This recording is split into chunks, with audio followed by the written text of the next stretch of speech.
السلام عليكم ورحمة الله وبركاته. أعزائي المشاهدين ومتابعين قناتي، أهلا وسهلا بكم في حلقة جديدة في الكورة دايما مجنونة، وكلمتين كده عن أزمة محمد صلاح والمنتخب. واضح إن الأزمة دي لسه مطولة شوية معانا. النهاردة خبر بيقول إن صلاح رجع ليفربول وابتدى يتعالج. طب الحمد لله على السلامة، ممتاز. انما بقى المشكلة ان قوانين ولوائح الفيفا بتقول ان صلاح حتى لو اتعالج وعايز يلعب ماتشاته مع ليفربول في الدوري مثلا، ما ينفعش الا بتصريح من اتحاد الكرة المصري. ما ينفعش يلعب ماتشات مع ليفربول والبطولة شغالة الافريقية وهو بيلعب ماتشات مع ليفربول الا بموافقة الاتحاد الكرة المصري.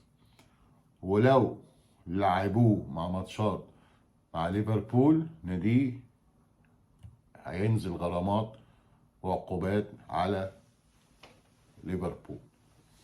طيب السؤال، هو صلاح رايح يتعالج ولا رايح يلعب الماتشات؟ وهل ليفربول هيقدر يلعب صلاح من غير موافقة الاتحاد المصري؟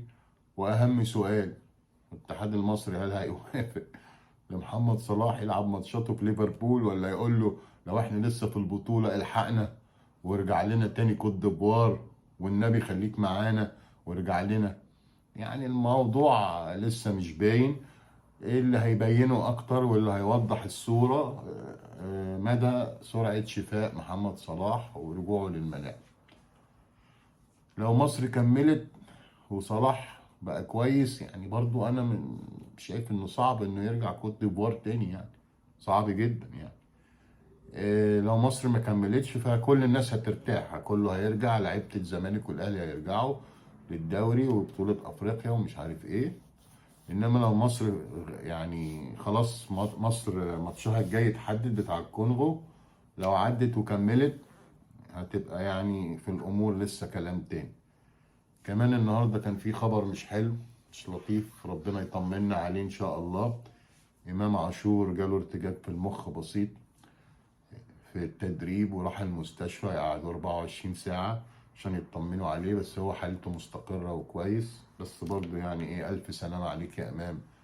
ما صدقنا إنك شديت حيلك في الماتش اللي فات شوية واللي قبليه، وابتديت تظبط خط النص، وابتدينا نشوف إمام عاشور بتاع يعني ايه زمان، اللي يقطع الكور ويجري ويعمل سيروهات ويشوط وكده. فألف سلامة عليك يا إمام، ويا رب أزمة محمد صلاح دي بقى تخلص على خير. الحلقة اللي فاتت قلنا لكم صلاح عمل أزمة دبلوماسية مع 4 دول: ألمانيا وإنجلترا كوت ديفوار ومصر. فطبعا أي وقت بيبقى فيه إصابة لأي نجم بتحصل بلبلة ومشاكل.